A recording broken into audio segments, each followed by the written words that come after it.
하나님께서는 천지를 창조하실 때 먼저 모든 만물을 창조하시고 환경을 창조하십니다. 그리고 사람을 창조하십니다.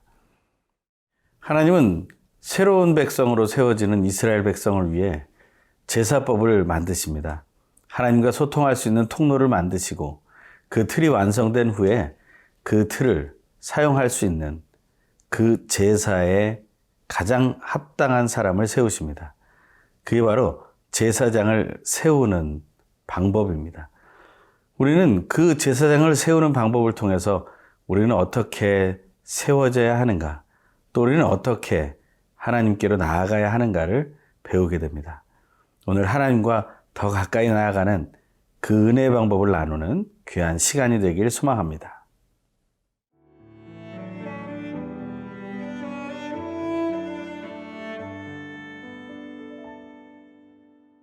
레위기 8장 1절에서 9절 말씀입니다. 여호와께서 모세에게 말씀하여 이르시되 너는 아론과 그의 아들들과 함께 그 의복과 관유와 속죄제의 수송아지와 순양 2마리와 무교병 한 광주리를 가지고 온 회중을 회막문에 모으라. 모세가 여호와께서 자기에게 명령하신 대로 하매 회중이 회막문에 모인지라. 모세가 회중에게 이르되 여호와께서 행하라고 명령하신 것이 이러하니라 하고, 모세가 아론과 그의 아들들을 데려다가 물로 그들을 씻기고 아론에게 속옷을 입히며 띠를 띠우고 겉옷을 입히며 에봇을 걸쳐 입히고 에봇에 장식띠를 띠워서 에봇을 몸에 메고 흉패를 붙이고 흉패에 우림과 둠밈을 넣고 그의 머리에 관을 씌우고 그 관 위 전면에 금패를 붙이니 곧 거룩한 관이라. 여호와께서 모세에게 명령하신 것과 같았더라. 하나님은 레위기를 통해서 먼저 5가지 제사를 알려주시고 나서 그 제사를 집례할 제사장을 세우시게 됩니다. 그 중에 아론은 대제사장의 자리에, 그리고 그 아들들은 제사장의 자리에 세워지게 되는 것입니다. 그 제사장으로 세워지기 전에 준비할 것들이 많이 있었습니다. 그 준비할 것들을 오늘 하나님께서는 모세를 통해서 계속 말씀하고 계십니다. 1절 말씀입니다. 여호와께서 모세에게 말씀하여 이르시되. 이것은 레위기에 나오는 말씀이지만 출애굽기 29장에서도 먼저 선포되었던 말씀입니다. 그것은 하나님께서 준비하라고 말씀하신 것이고 모세는 그것에 순종하게 됩니다. 준비해야 할 것은 무엇입니까? 그것은 2절부터 말씀에 나옵니다. 너는 아론과 그의 아들들과 함께 그 의복과 관유와 속죄제의 수송아지와 수양 2마리와 무교병 한 광주리를 가지고 온 회중을 회막문에 모으라 말씀하십니다. 여기서 준비해야 될 것은 여러 가지가 됩니다. 먼저는 아론과 그의 아들들을 준비시켜야 합니다. 이것은 준비된 사람이 필요하다는 것입니다. 하나님의 일을 감당할 때, 또 하나님께 온전히 예배하려고 할 때 우리는 준비된 사람을 모아서 하나님 앞으로 나아가게 됩니다. 우리가 오늘날 예배를 드릴 때 예배하는 사람들이 있습니다. 그들은 그저 회중과 함께 예배하는 것으로 끝나지 않습니다. 그는 더욱더 예배자로서 준비되어야 합니다. 예배자로서 준비된다는 것은 쉬운 일이 아닙니다. 그것을 위해서 우리는 예수 그리스도가 내려놓으셨던 모든 기득권을 내려놓을 수 있어야 합니다. 우리는 어떤 억울함도 우리는 받아들일 준비를 해야 합니다. 우리는 하나님의 말씀이라면 그 하나님의 마음에 어떻게 부합하는지를 확인하여서 그 말씀에 순종해야 됩니다. 이것이 바로 제사를 드리는 제사장의 마음이었고 태도였으며 바로 오늘 예배하는 우리들의 마음이고 태도여야 하는 것입니다. 하지만 우리는 예배할 때 준비된 모습으로 예배하지 않습니다.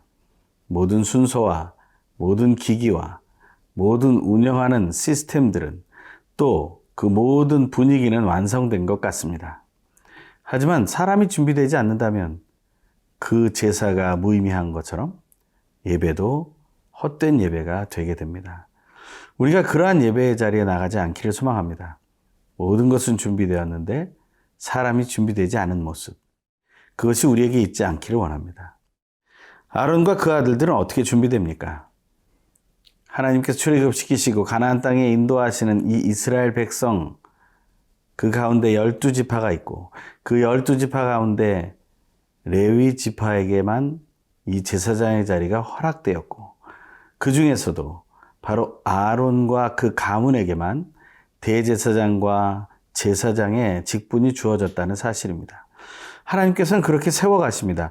하나님의 사람을 세워가신다는 것입니다. 그들은 자신의 분깃이 없었습니다. 하지만 하나님은 그들에게 분깃을 주십니다.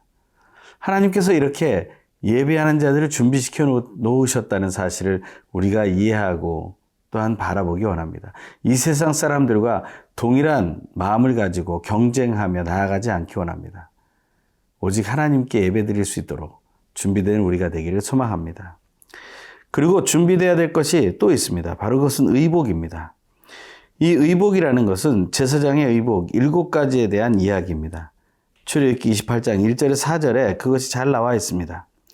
제사장의 의복으로 필요한 7가지는 바로 흉패와 에봇이고 겉과 또 겉옷과 그리고 반포 속옷 그리고 관과 띠, 금패 같은 것들이 필요했습니다. 또한 그 금패 안에는 우림과 둠밈도 넣어야 했습니다. 이러한 것들이 의복으로서 필요한 것이었죠. 그 다음에는 관유가 필요했습니다. 이것은 제사장의 위임식에 그 머리에 부을 그에게 바를 기름이었습니다. 이것은 올리브 기름에 모략과 육개와 창포와 계피 등의 향품을 섞어서 만든 특제 향기름이었습니다. 이것을 부어서 그로 하여금 하나님 앞에서 향기로운 냄새를 내게 했던 것이죠. 또 필요한 것은 속죄제의 수송아지였습니다. 이 수송아지 한 마리를 속죄제로 먼저 그를 정결케 하는 예식을 했고 그 다음에 수양 2마리가 필요하다고 했습니다. 이 수양 2마리는 한 마리는 번제를 위해 쓰여졌는데 그것은 하나님께 대한 헌신과 충성의 의미를 담고 있었고 그리고 두 번째 한 마리는 바로 수양 한 마리 화목제물로 쓰여지게 되어서 화평과 친교의 의미를 나타내고 있었습니다. 그리고 나서 무교병 한 광주리가 필요했고 그리고 이스라엘 온 회중이 회막문에 모이는 작업이 필요했습니다. 이것이 바로 제사장을 세우는 순서였고 준비였습니다. 모세는 그것을 공표했고 이스라엘 온 백성들은 회막의 모임으로 이제 위임식이 시작될 준비가 끝나게 되었습니다. 하나님을 만날 준비, 그것이 우리 삶 속에 늘 준비되고 계속되길 소망합니다.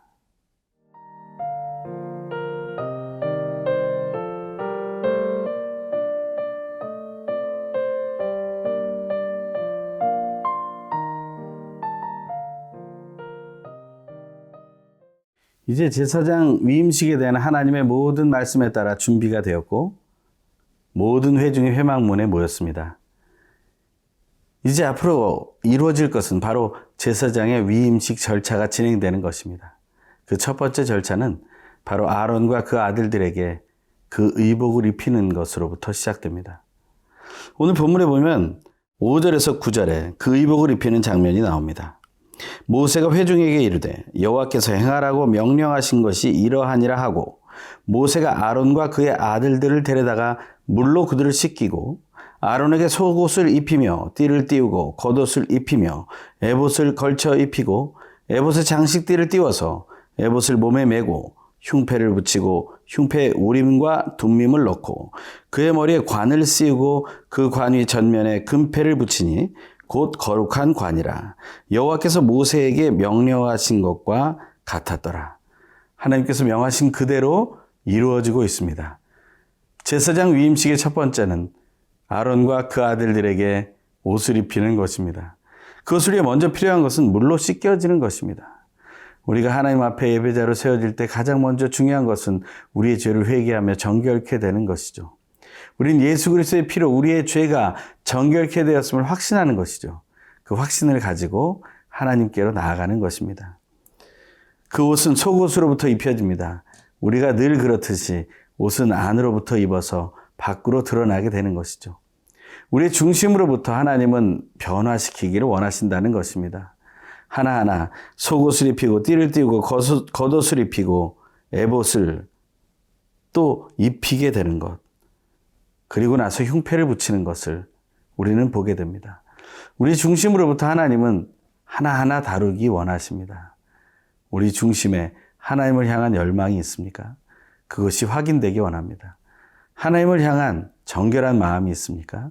아니면 더럽고 추한 거짓과 또한 분노와 음란이 가득한 삶을, 쾌락을 추구하는 삶이 우리 속에 있습니까? 우리가 그것을 내려놓아야 합니다. 오직 하나님이 말씀하신 그대로 하나님이 준비하신 그 제사장의 의복이 하나하나 입혀져 가야 한다는 것입니다. 그것은 그저 단순히 죄를 덮어버리는 것이 아닙니다. 그것은 죄를 넘어선 거룩의 영광을 입게 되는 것입니다. 하나님이 이사야 60장에서 말씀하신 것처럼 이 땅은 어둠 가운데 있으나 일어나라 빛을 발하라 말씀하신 것을 우리는 기억하게 되는 것입니다. 우리의 중심으로부터 예수 그리스도의 임재와 성령 하나님의 충만하심을 통해서 우리는 하나님의 말씀이 드러나는 것을 보게 됩니다.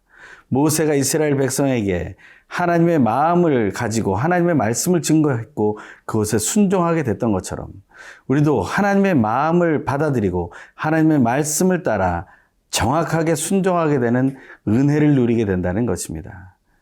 그리고 결국에 그 흉패가 붙여질 때 그 안에는 우림과 둠밈이라는 돌이 들어가게 됩니다. 이것은 하나님의 말씀을 증명하고 증거하게 되는 그러한 귀중한 돌들이었습니다. 우림이라는 것은 우르라는 말의 복수입니다. 이것은 빛들이라는 의미를 가지고 있고 둠밈이라는 것은 툼의 복수입니다. 이것은 완전함이라는 뜻을 가지고 있습니다. 하나님의 뜻은 빛을 비추시며 완전한 것이다라는 것을 선포하는 삶을 살아가는 것이죠. 우리는 죄인으로부터 시작됩니다.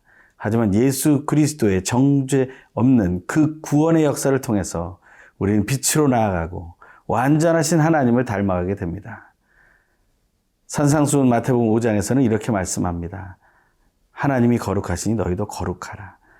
레위기의 주제도 마찬가지입니다. 하나님이 거룩하니 너희도 거룩하라. 우리는 그 거룩함으로까지 나아가는 것이죠. 그리고 마지막에 머리에 관을 씌우게 되고 금패를 붙이게 됩니다. 그 금패에는 출애굽기 28장에 코데시라 여호와라고 써 있습니다. 그것은 여호와께 성결이라는 것입니다. 하나님 앞에 결국 거룩함으로 나아가는 것은 우리의 성결함으로 우리의 예배가 이루어지게 된다는 것을 말합니다. 우리의 중심으로부터 예수 그리스도가 충만하게 되길 함께 기도하는 은혜가 있길 소망합니다. 기도하겠습니다. 하나님 감사합니다. 우리는 죄인입니다. 하지만 예수 그리스도의 은혜로 말미암아 광야에서 제사장이 세워지는 것처럼 그렇게 우리도 왕 같은 제사장으로 세워지게 됨을 믿습니다. 거룩과 정결로 빛과 완전함을 드러내는 귀한 삶을 누리게 하여 주시옵소서. 예수님의 이름으로 기도합니다. 아멘.